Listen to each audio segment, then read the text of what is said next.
Muy buen día. Tenemos la lectura de la liturgia de la palabra del día domingo 3 de agosto, 18º domingo del tiempo ordinario, en el ciclo C. Muy bien, vamos a nuestra primera lectura.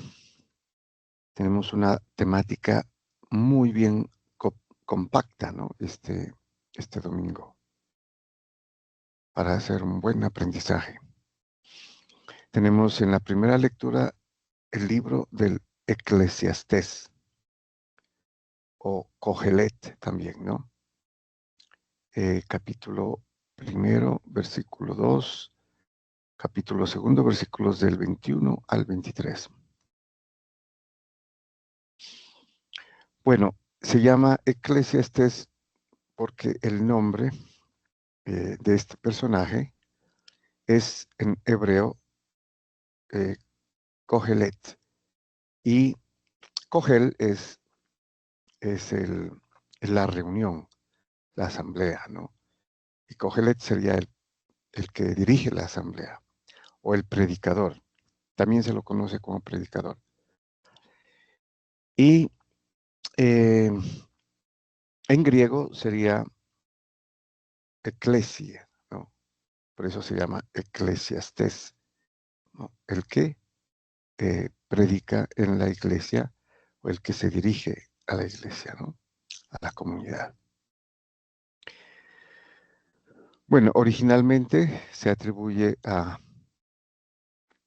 Salomón, ¿no? Incluso este personaje dice que es Salomón, ¿no? El hijo de David, el rey Salomón. Bueno, nos dice entonces el libro del Eclesiastés. Vanidad de vanidades, dice Cogelet. Vanidad de vanidades, todo es vanidad. Bueno, también es importante el término vanidad porque ha sufrido transformaciones, ¿no? Desde el comienzo. Vanidad es algo que es vacío. Podríamos también tener el sinónimo de lo vano, ¿no? Lo superfluo. Y Cogelet irá a decir luego que es como atrapar vientos, ¿no? Vanidad de vanidades, todo es vanidad. Podríamos decir vaciedad también, ¿no? Bueno, dice, hay quien trabaja con sabiduría, ciencia y acierto, y tiene que dejarle su porción a uno que no ha trabajado. Aquí se refiere a todo lo que hace una persona, ¿no? Eh, con ciencia, con sabiduría, con trabajo, con esfuerzo, y va a dejarle a alguien que no ha trabajado, ¿no?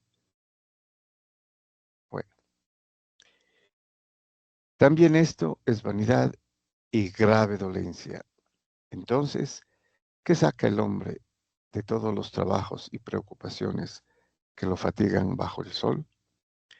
De día su tarea es sufrir y penar, de noche no descansa su mente.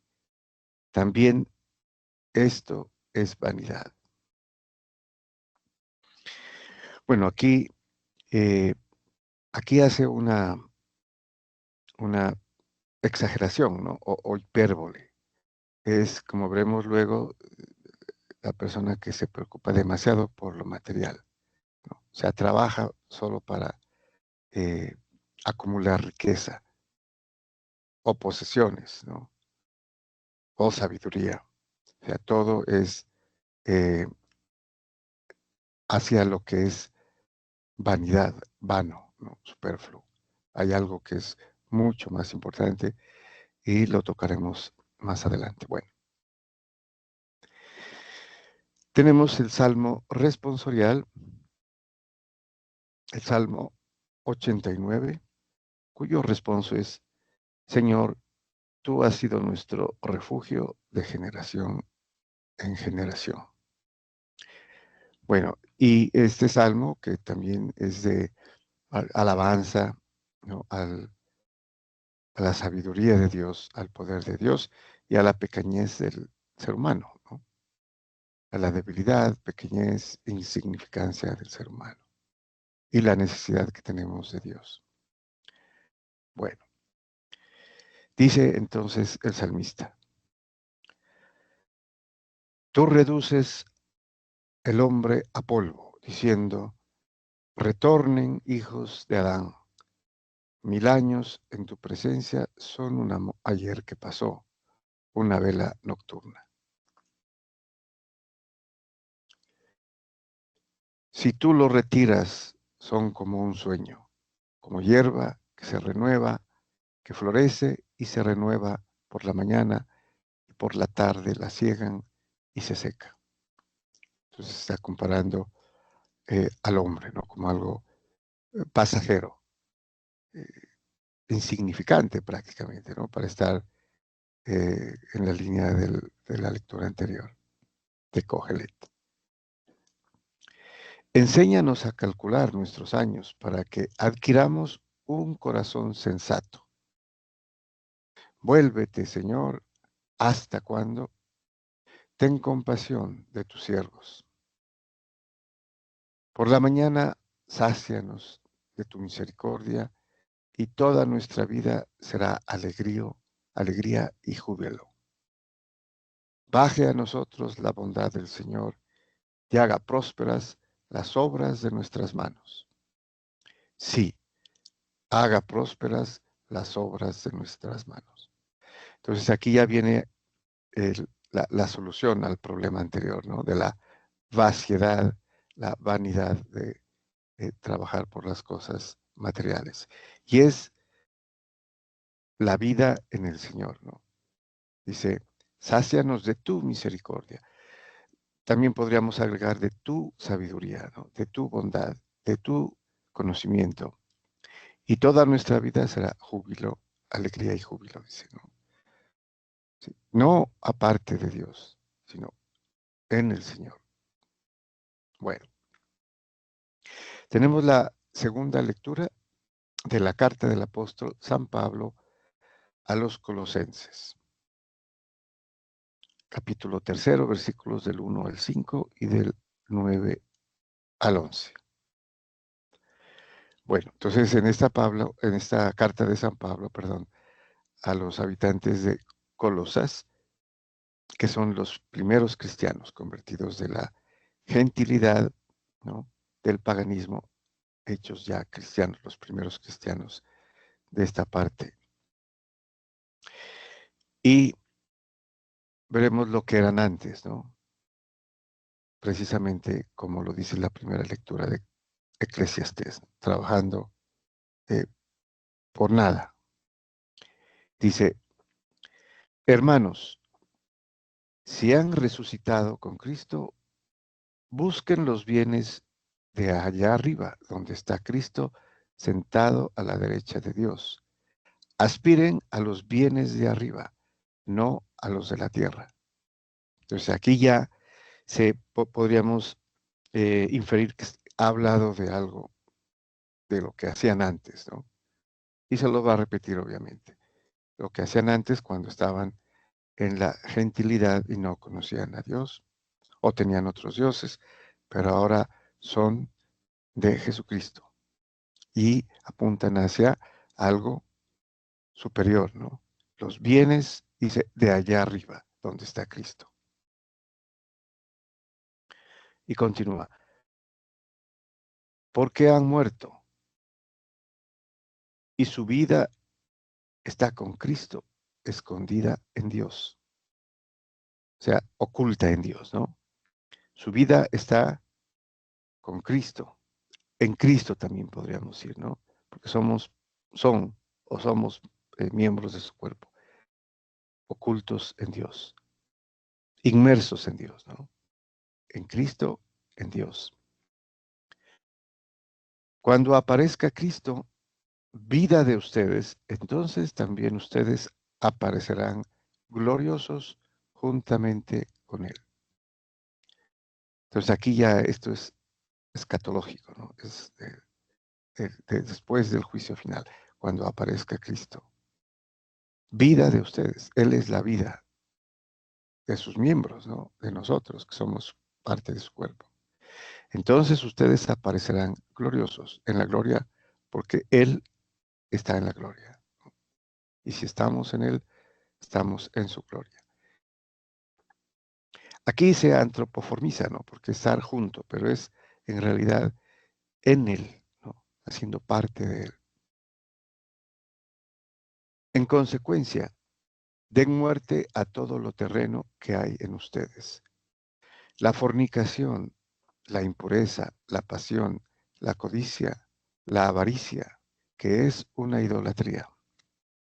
Precisamente a eso se refería sin decirlo el libro del Eclesiastés, ¿no? Se refería a Cogelet, a vanidad de vanidades, todo es vanidad, porque se idolatra lo material, ¿no? Lo que es vano, lo que es vacío, lo que no vale. No se mientan unos a otros. Se han despojado del hombre viejo con sus obras y se han revestido de la nueva condición que mediante el conocimiento se va renovando a imagen de su Creador, donde no hay griego y judío, circunciso e incircunciso, bárbaro, escita, esclavo y libre, sino Cristo, que lo es todo en todos. Bueno, aquí menciona, ¿no? Dice cuando ustedes eran eh, paganos o gentiles, ¿no? No conocían a Dios. Pero ahora dice, se han revestido de la nueva condición. Revestirse de, aquí utiliza esta figura de revestirse, como de ponerse un vestido, ¿no? Nuevo. Precisamente en el bautismo, eh, una de las partes importantes del rito del bautismo es el vestido, ¿no? Un vestido blanco que se le da especialmente a los bebés, ¿no? Cuando se bautizan. Es revestirse, sí, de Dios. Y acá, en el caso de los colosenses, como eran adultos, al convertirse también se ponen un vestido de una condición nueva, porque son eh, nueva creación, ya están en Cristo, tienen vida eterna y esa vida es espiritual, es la vida de Cristo en Dios. Y ya no hay diferencias, ¿no? Entonces, si somos criaturas nuevas, les dice, ustedes son criaturas nuevas, se han sido bautizados. Entonces, ya no hay necesidad de distinguir entre griego, judío, circunciso, incircunciso, cualquier nación de cualquier lengua. Todos son criaturas nuevas en Cristo, ¿no? Muy bien. Y pasamos al Evangelio. Tenemos la lectura del Evangelio según San Lucas, capítulo 13, versículos del 13 al 21. Su título temático, ¿de quién será lo que has preparado? También una alusión a la temática, ¿no? de esta liturgia. Es lo vano, lo superficial, lo vacío de las cosas de este mundo, ¿no?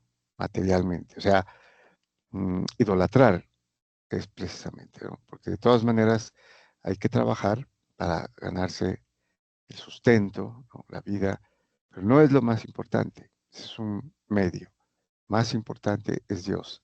Trabajar para Dios, para la vida espiritual.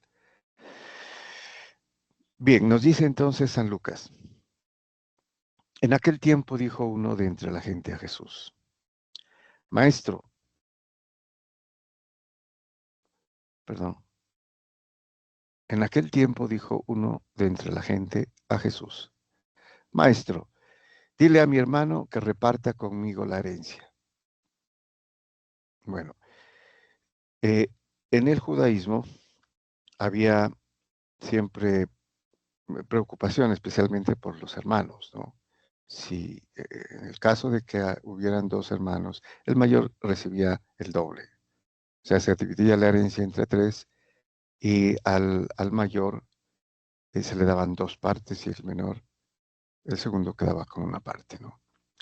Entonces, cuando habían más hermanos, pues también había muchos problemas con la repartición, ¿no? de la herencia del padre. Y aquí parece que se trata uno de estos casos, ¿no? Dice que reparta conmigo la herencia. Le dice a Jesús. Jesús le dijo, hombre, ¿quién me ha constituido juez o árbitro entre ustedes? Y le dijo, miren, guárdense de toda clase de codicia, pues aunque uno ande sobrado, su vida no depende de sus bienes. Aquí lo dice, ¿no? Aquí el mismo Dios, Jesucristo, ¿no? Dios humanado, dice precisamente lo que esperábamos, ¿no? Desde la primera lectura hasta en este momento, dice, su vida no depende de sus bienes, no depende, ¿no? Y para enseñarles, les propuso una parábola. Las tierras de un hombre rico produjeron una gran cosecha y empezó a echar cálculos diciéndose, ¿qué haré? No tengo dónde almacenar la cosecha.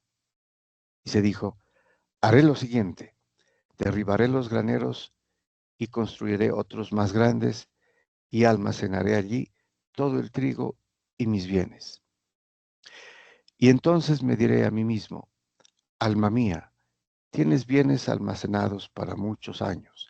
Descansa, come, bebe, banquetea alegremente.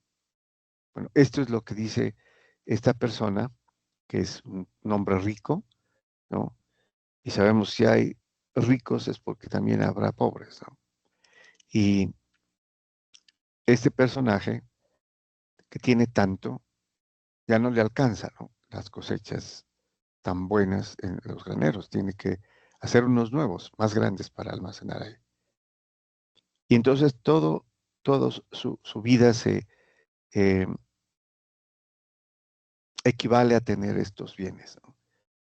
Y dice, voy a hacerlos más grandes, almacenaré, y luego sí, comeré, beberé, banquetearé, la pasaré muy bien.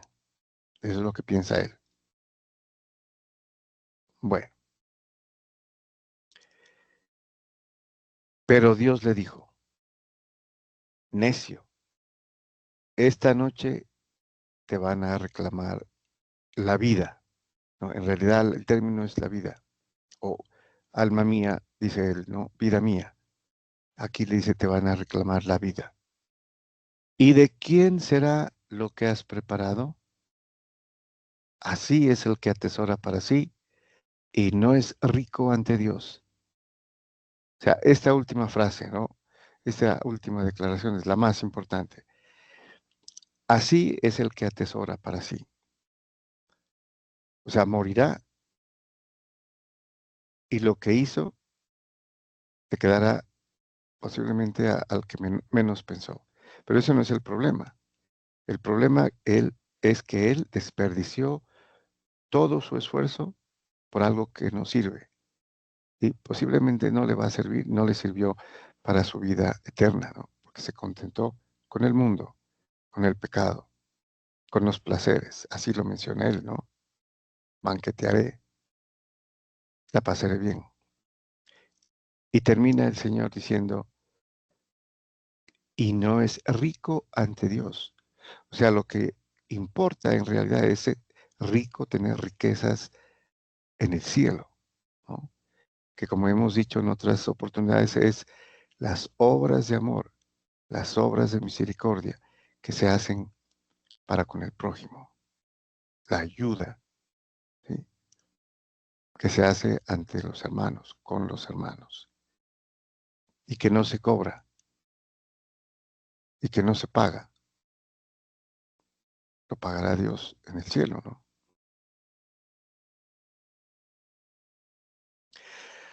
Muy bien, muchas gracias. y bendiciones.